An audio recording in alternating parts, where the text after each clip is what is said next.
네, 안녕하십니까. 박은성 목사입니다. 어제 그 계시록 13장을 하다가 도중에 이게 끊겨가지고 제가 다시 9절부터 이어서 하겠습니다. 누구든지 귀가 있거든 들을지어다. 사로잡힐 자는 사로잡혀 갈 것이요 칼에 죽을 자는 마땅히 칼에 죽을 것이니 성도들의 인내와 믿음이 여기 있느니라. 이제 그 적그리스도 군대에게 사로잡혀 간다는 것입니다. 이게 왜 이제 짐승의 표를 거부하기 때문에 이제 사로잡혀 가지요. 칼에 의해 그 적그리스도의 칼에 의해 죽을 자는 마땅히 칼에 죽을지니 성도들의 인내와 믿음이 여기 있느니라. 성도들 이 땅에 남아 있는 성도들 그 인내와 믿음이 여기 있느니라. 이제 11절부터는 거짓 선지자 두 번째 짐승에 대해서 설명하고 있습니다. 내가 보매 또 다른 짐승이 땅에서 올라오니 어린 양같이 두 뿔이 있고 용처럼 말을 하더라. 이게 거짓 선지자입니다. 어린 양같이 두 뿔이 있고 선지자처럼 이제 이런 권세를 받았다는 것이죠. 그가 먼저 나온 짐승 첫 번째 적그리스도의 모든 권세를 그 앞에 행하고 땅과 땅에 사는 자들을 처음 짐승에게 경배하게 하니 곧 죽게 되었던 상처가 나은 자니라. 요 앞전에서 설명했죠. 적그리스도가 후 3년 반이 되면은 총격 사건으로 다 죽게 되었는데 그가 살아나는데 이 땅에 거하는 모든 자들에게 이제 이 적그리스도에게 경배하라고 강요를 한다는 것입니다. 그리고 큰 이적을 행하되 심지어 사람들 앞에서 불이 하늘로부터 땅에 내려오게 하고 짐승 앞에서 받은 바 이적을 행함으로 땅에 거하는 자들을 미혹하여 땅에 거하는 자들에게 이르기를 칼에 상하였다가 살아난 짐승을 위하여 우상을 만들라 하더라. 그가 이제 하늘에서 막 불이 내려오는 그런 이적도 행한다고 하는 것입니다. 뭐 진짜 막 불이 떨어질 수도 있겠고 또 지금은 이제 그 홀로그램 빔 프로젝트를 이용해서 하늘에다 구름 입자에다가 빔을 쏴가지고 뭐 막 그리스도가 여기 있다 저기 있다 예수님이 내려오는 뭐 그런 영상도 띄울 수 있고 막 진짜 불이 이렇게 떨어지는 영상도 띄울 수 있고 뭐 그렇게 할 수 있는 것이죠. 근데 그가 이제 이 적그리스도를 위해서 우상을 만들라 하란 이렇게 강요를 한다는 것입니다. 그 우상은 이제 다니엘서 9장 27절에 의하면은 이 이제 이 일의 절반이 되면은 유대인의 제사와 예물이 금지되고 이제 적그리스도가 삼성전 하나님의 보좌에 앉아서 자기를 하나님이라고 하고 유대인들의 그 전 3년 반 동안 드려지던 그 구약의 제사와 번제를 이제 금지시키죠. 제사와 예물을 금지시키고 이제 포악하여 가증한 것이 날개를 의지하여 선다고 되어 있습니다. 이 포악하여 가증한 것이 마태복음 24장 15절에서는 예수님께서 멸망에 가증한 것 이게 적그리스도의 우상입니다. 삼성전 앞마당에다가 이제 본인은 이제 지성소에 앉아 있고 그 다음에 성전 앞마당에다가는 자기의 모양을 한 이 멸망에 가증한 것 우상을 커다란 이제 그 우상을 만드는데 이것이 포악하여 가증한 것이고 또 날개까지 달려가지고 날개가 달렸다는 것은 뭐 날아서 이동도 할 수 있다는 것이겠죠. 그 다음에 그 다음 장에 보면은 이, 이 우상이 말까지 합니다. 말. 거기에 이렇게 나와 있는데 그가 건세를 받아 그 짐승의 우상에게 생기를 주어 그 짐승의 우상으로 말을 하게 하고 지금 이게 벌써 AI 기술이 저 일본 같은 데서는 벌써 유튜브에 많이 올라오지 않습니까? 뭐 부처 우상이 막 절에 앉아가지고 그 말을 합니다. 부처 우상이 그 막 사람들이 앞에 가서 이 절을 하고 그러면은 또 부처가 또 그냥 그 절하는 사람들에게 막 한마디씩 하지 않습니까? 그러니까 이제 이런 모든 기술들이 다 동원이 되어 가지고 그 성전 앞마당에 있는 그 짐승의 우상이 이 말을 하고 날아다니고 또 이게 이제 아까 그 총격 사건으로 그, 그 적그리스도가 이제 우편 눈이 상해서 이 뇌가 다쳤는데 그 뇌를 뉴럴 링크에 의해서 컴퓨터 칩으로 연결해 가지고, 그리고 이 적그리스도가 뭐 세상 뭐 어딜 돌아다니든 말을 하면은 여기 성전 앞마당에 있는 우상도 그냥 똑같이 같은 시간에 실시간으로 막 말을 하는 거예요. 그리고 마태복음 24장에 보면 음? 이제 예수님을 그때 그리스도가 여기 있다 저기 있다 하더라도 너희들이 나가지 말아라 그랬잖아. 그러니까 여기 있다 저기 있다 할 수도 있다는 거예요. 그것이 어떻게 가능하냐 하면은 그 적그리스도와 똑같은 AI를 수십 개를 만드는 거예요. 그 AI 그 적그리스도하고 얼굴 똑같이 뭐 생김새 똑같이 해가지고 수십 개 만들어가지고 뭐 동시에 나타나는 거죠. 뭐 미국 워싱턴에 있었는데 동시에 유럽에 뭐 프랑스에 독일에 막 영국에도 있고 중국에도 있고, 그러면은 이게 막 신적인 기능이 되는 거예요. 이게 인간은 동시에 두 군데 있을 수 없는데 이게 이제 막 그 전 세계 언론들이 다 또 광고를 뭐 홍보를 그렇게 하면은 다 넘어가지 않겠습니까? 아, 이게 진짜 우리의 신이다. 응? 우리의 하나님이 맞구나. 여기도 나타나고 저기도 동시에 나타나는데, 그리고 컴퓨터 기능을 통해 가지고 막 똑같은 말을 하고 그래 보면은 세상 사람들이 다 속을 수 있겠죠. 그리고 너나 나나 또 치월 받으면 이 적그리스도 명령에 고분고분 다 응하기 때문에, 그리고 아비가 자식을 칩 받은 아비가 칩 안 받은 자식을 신고하고 자식이 아비를 죽이는데 내어주고 칩 받은 자식이 칩 안 받은 부모를 신고하고, 그래 보십시오. 이게 다 여기에 누가 이와 싸우리요, 이 말씀이 이루어지는 것입니다. 누가 대항을 하겠습니까? 온 세계가 다 한 방향으로 가는데. 자, 그래서 16절입니다. 모든 자, 곧 작은 자나 큰 자나 부한 자나 가난한 자나 자유인이나 종들에게 그 오른손이나 이마에 표를 받게 하고, 이게 짐승의 표. 아, 이게 이제 베리칩이 1970년대 칼 샌더스 박사에 의해서, 그가 이제 나중에 회개하고 지금은 목회자가 되어서 자기가 그 개발한 베리칩이 이게 계시록에 나오는 짐승의 표인 것을 알고 그가 회개하고 지금은 목회자가 되었습니다. 근데 이 베리칩이 지금은 계속 진화를 해서 최근에 이제 그 동영상이 많이 나오지요. 다르파 하이드로겔이라고 굉장히 이제는 더 정밀해지고, 하여간 이제 다음 장 14장에도 나오겠지만 이게 인체 안에 우리 생체 칩, 또 그때는 이제 다기능 안전 칩이라는 용어로 나올 거예요. 여러 기능이 있고 그다음에 이제 그 뭐 테러 뭐 이런 문제, 안전 문제래 가지고 아마 안전 칩으로 통할 겁니다. 그러니까 이 표를 이제 다 받게 하는데, 이 표를 가진 자 외에는 이 짐승의 표를 안 받으면 매매를 못하게 하니, 이 표는 짐승의 이름이나 그 이름의 수라. 지혜가 역으니 총명한 자는 그 짐승의 수를 세어보라. 그것은 사람의 수니 그의 수는 666이니라. 예, 이 원래 666은 지금 우리가 이제 벌써 오래전부터 이게 상품의 그 바코드가 666입니다. 근데 그러니까 상품 고유 식별 코드예요.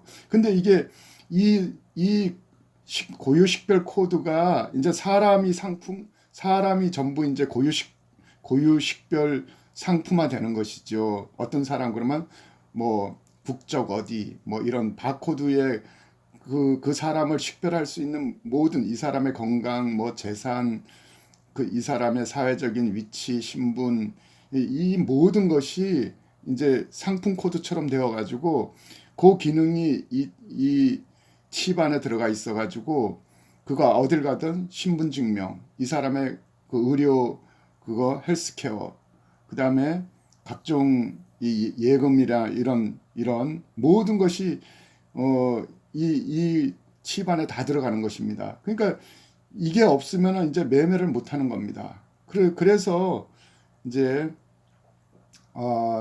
이걸 통해서 이제 전 세계를 이제 뭐 위치 추적까지 다 들어가 있으니까, 그리고 또 그 인간 고유의 이성과 감정을 다 지워버리고 오로지 적그리스도 명령에만 순종하는 그런 기능까지 다 넣어 있기 때문에 이제 이걸 통해서 이제 적그리스도가 전 세계를 지배할 수 있는 이 강력한 이게 무기가 되는 것이죠. 자, 여기까지가 이제 13장이고 이제 오늘 이제 14장입니다. 자, 보라. 내가 보니 보라 시온 어린 양이 시온산에 섰고 그와 함께 14만 4천이 서 있는데 그들의 이마에는 어린 양의 이름과 아버지의 이름 쓴 것이 있더라. 자, 14장 1절에는 이제 이 시온산은 뭐 다윗이 옛날 여부스 족속에 빼앗았던 예루살렘 남쪽 시온산이 아니라 하늘에도 저 새 예루살렘성 가장 높은 그 5층천 새 예루살렘성에 그 시온산이 있습니다. 히브리서 12장에도 하늘에 있는 시온산과 천만 천사와 뭐 거기 온전케 된 의인들과 교회와 이 장자들의 총회 여기를 설명할 때 하늘에 있는 시온산이 있다고 하지 않습니까? 그 하늘의 가장 높은 새 예루살렘 성에 있는 시온산에 어린 양이 있고 어린 양과 함께 14만 4천이 있는데 그들의 이마에는 그 어린 양의 이름과 아버지의 이름 쓴 것이 박혀 있다는 것입니다. 예. 이게 이제 어떤 분들은 이걸 환상으로 보면 십자가 표시 형태로 되어 있다고 합니다. 그러니까 이게 아주 독특한 거예요. 우리는 뭐 내가 구원을 받았으니까 나도 당연히 있겠지 할 수 있는데 이 14만 4천은 제가 앞전에 여러 번 설명드렸지만은 이 신부들 중에 왕권입니다. 그러니까 천년왕국에서도 이 땅에서 왕을 하고 그 다음에 영원한 천국에서도 영원히 이 왕들로 세우는 14만 4천이 있다는 것이죠. 그래서 내가 하늘에서 나는 소리를 들으니 많은 물소리와 같고 큰 우레소리와도 같은데 내가 들은 소리는 검은 고 타는 자들이 그 검은 고를 타는 것 같더라.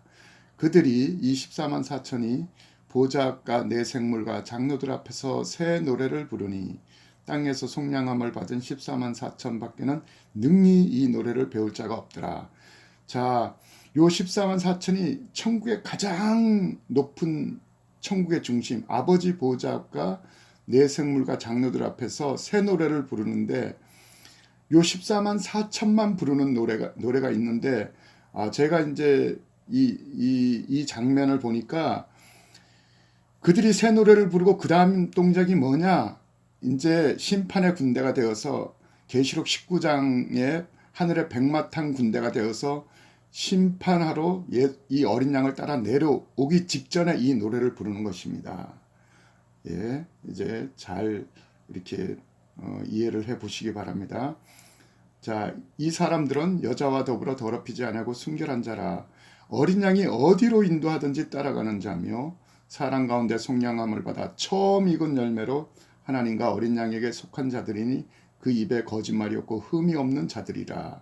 자, 그들은 여자와 더불어 더럽히지 아니하고 그럼 뭐 결혼 안 한 총각들이냐? 그게 아니라 이 성경의 여자는 뭐 12장 같은 데는 여자가 이제 강야로 도망가는 이스라엘을 뜻하기도 하지만은 또 17장, 18장에 넘어가면 이 여자는 음녀입니다.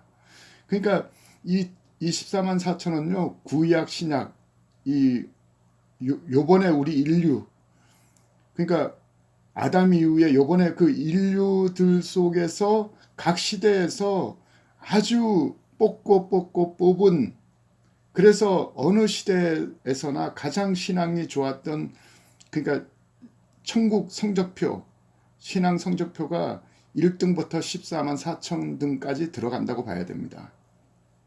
그래서 어느 시대든지 어느 제국 이 음녀 제국 바벨론 뭐 메도와 바사 헬라 로마 어느 시대든 그 음녀 시대에 그들의 신앙이 깨끗했고 어린 양이 어디로 인도하든지 따라가. 그러니까 하나님과 아주 친밀한 관계 속에서. 왜냐하면 어디로 인도하든지 따라가려면은 주님과 그만큼 이 땅에 있었을 때 깊은 교제 가운데 살았던 귀한 종들, 귀한 하나님의 자녀들이라는 것입니다. 그리고 처음 익은 열매. 이거는 뭐 그러면 뭐 초대교회 사람들이냐 그게 아니라 처음 익은 열매라는 것은 가장 좋은 열매라는 뜻이죠. 가장 좋은 열매들로서 하나님과 어린 양에게 속한 그래서 하나님과 어린 양의 이름을 그 이마에 기록한 이건 뭐 아무나 건들 수가 없습니다. 하나님과 어린 양이 이건 특별히 내 거다 이렇게 하고 딱 인을 쳐주는데 누가 이들을 해할 수가 있겠습니까? 자, 이제 제가 계속 이들에 대한 이 설명이 계속 사실 나와요. 이 어디서 나오냐면 6장의 그 순교자 아버지 보좌 앞에서 우리 피를 실어나여 주지 않기를, 그 순교자들이 사실 이들입니다. 순교나 산순교자들.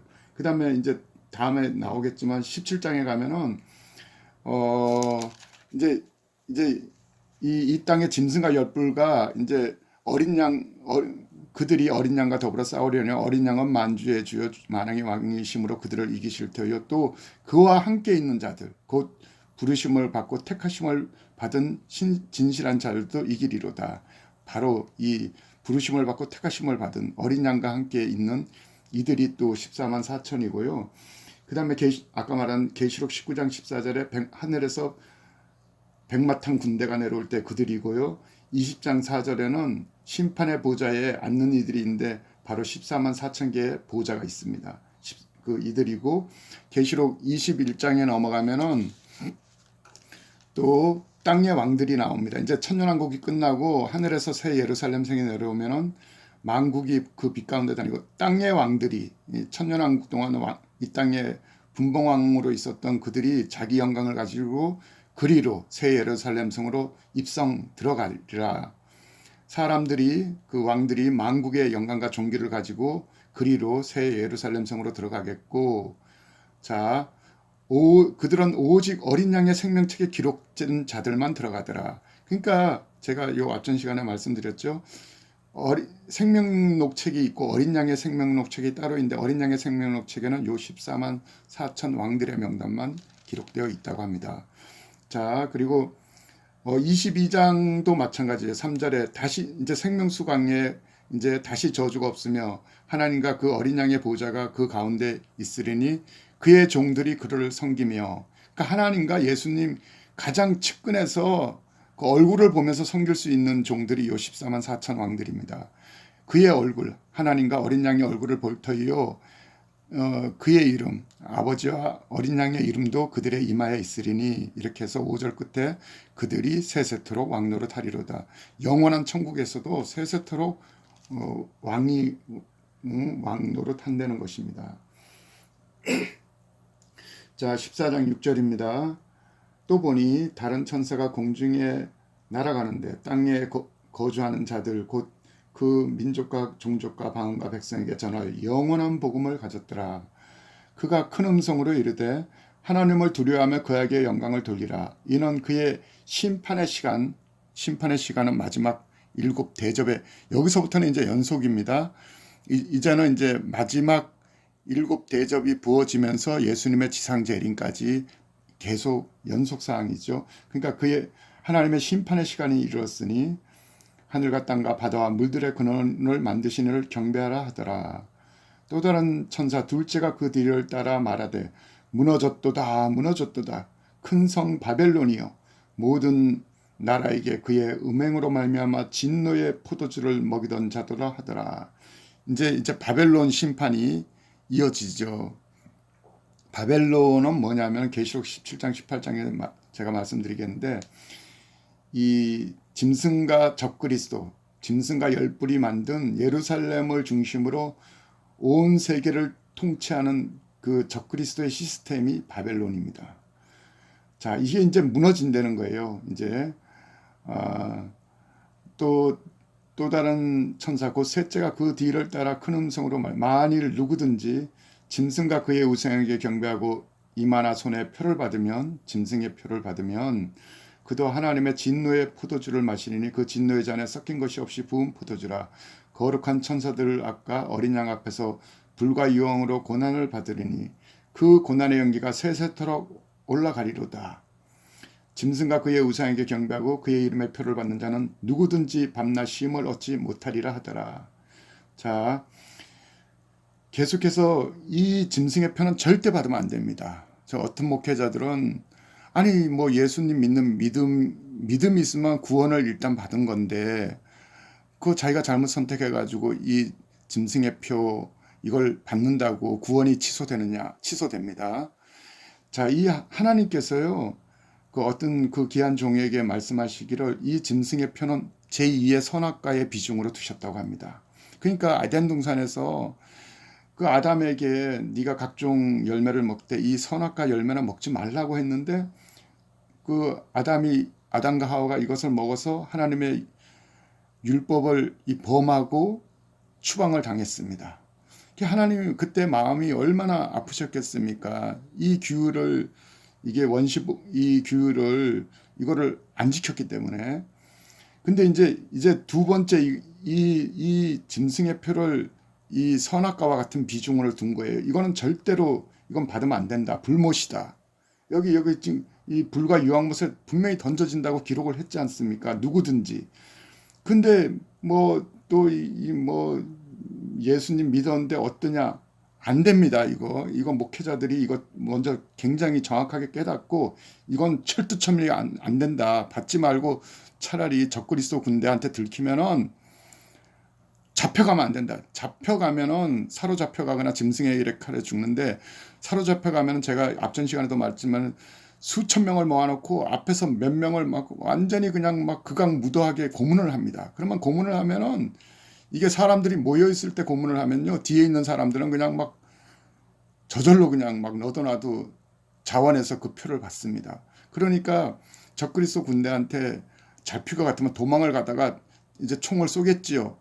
그러면은 그냥 그 총알 한 방을 맞고 깨끗하게 죽으십시오. 자기 신앙을 고백하고 예수님 만세 뭐 이렇게 하던 하여간 자기가 크리스찬인 것을 정확하게 표현하고 총알 한 방으로 깨끗하게 죽으십시오. 그러면은 그 영혼은 다음 장 15장에 제가 설명드리겠지만은 하늘의 장막으로 올라옵니다. 턱걸이 구원을 받아요. 그러니까 이건 뭐 굳이 막 순교라는 용어는 참 쓰기가 뭐한데 하여간 자기 신앙을 고백하고 죽어서 올라오십시오. 그게 가장 확실한 방법입니다. 이 표를 받으면 안 됩니다. 이것은 하나님이 선악과의 비중으로 다룬다고 합니다. 절대로 목회자들은 이거 쉽게 뭐 괜찮겠지 그런 식으로 본인 자신도 그렇고 성도들에게 이걸 가볍게 가르치지면 안 됩니다. 자, 12절 성도의 인내가 여기 있나니 그들은 하나님의 계명과 예수에 대한 믿음을 지키는 자녀이니라. 예. 요때도 이제 다음 절에 나오지만은 두 번째 곡식 추수가 있습니다. 그러니까 요게 너무 틀리는 거예요. 대접장은 안 겪는다 이거예요. 자, 14절부터 그게 나옵니다. 또 내가 보니 흰 구름이 있고 구름 위에 인자 같은 이가 앉았는데 예수님입니다. 구름 위에 앉은 예수님이 앉았는데 머리에 금면류관이 있고 손에는 예리한 낫을 가졌더라. 또 다른 천사가 성전 계시록 7장에 그 구원받 셀 수 없는 흰옷 입은 무리를 모아놓은 하늘의 장막 성전이죠. 하늘에 있는 그 장막으로부터 나와서 구름 위에 앉은 예수님을 향해 큰 음성으로 외치되 당신의 낫을 휘둘러 거두소서 땅의 곡식이 다 익어 거둘 때가 이르렀나이다. 자, 이게 이제 하나님께서 가장 진짜 좋은 열매들은 휴거 때 올라간 알곡들이고 그 다음에 거기는 탈락했지만 나팔 재앙이 지나고 나서 지금 땅의 곡식들을 또 한 번 거둔다는 것이에요. 여기까지 차등을 두시는 겁니다. 그 신앙에 따라서. 그 다음에 여기서도 구함을 받지 못하면 이제 마지막 대접재앙까지 또 특히 이스라엘은 또 대접재앙까지 대부분 가는데 이 대접재앙까지도 겪게 하는 것이죠. 이렇게 첫 번째, 두 번째, 세 번째 이렇게 차등을 두시는데 여기는 지금 두 번째 세컨드 곡식 추수가 있다는 것이죠. 땅의 곡식 익은 거둘 때가 이르렀습니다 하니 구름에 앉으시니가 나설 땅에 휘두름에 땅의 곡식이 거두어지니라. 이때까지는 사실 뭐 한꺼번에 죽는다 이거보다는 뭐 그럴 수도 있겠지만은 적그리스도 군대가 워낙 세밀하게 뭐 드론 같은 것도 띄워가지고 막 주파수 찾아가지고 위치 추적해가지고 잡기 때문에 아예 뭐 오래 살 생각하지 말고 여기서는 적그리스도 군대가 딱 나타나면은 바로 그냥 그들이 총을 쏠 수 있게 이렇게 액션을 취해가지고 총알 한 방을 맞고 빨리 간단하게 죽어서 올라오십시오. 그게 제일 깨끗합니다. 제 말이 지금 이게 뭐 오해가 될 수도 있겠지만은 이게 제 이 한 번이라도 이것을 들었던 분들은 이게 실제가 될 때가 올 것입니다. 그때는 그렇게 해서 자기 영혼을 잃어버리지 말고 꼭 이 하늘로 올라오시기 바랍니다. 이게 가장 중요한 어떤 비중으로 가장 큰 이게 메시지일 수가 있습니다. 자, 17절입니다. 또 다른 천사가 하늘에 있는 성전에서 나오는데 역시 예리한 낫을 가졌더라. 또 불을 다스리는 다른 천사가 제단으로부터 나와 그 예리한 낫을 가진 천사를 향해 큰 음성으로 불러 이르되 내 예리한 낫을 휘둘러 땅에 포도송이를 거두라. 포도가 익었느니라 하더라.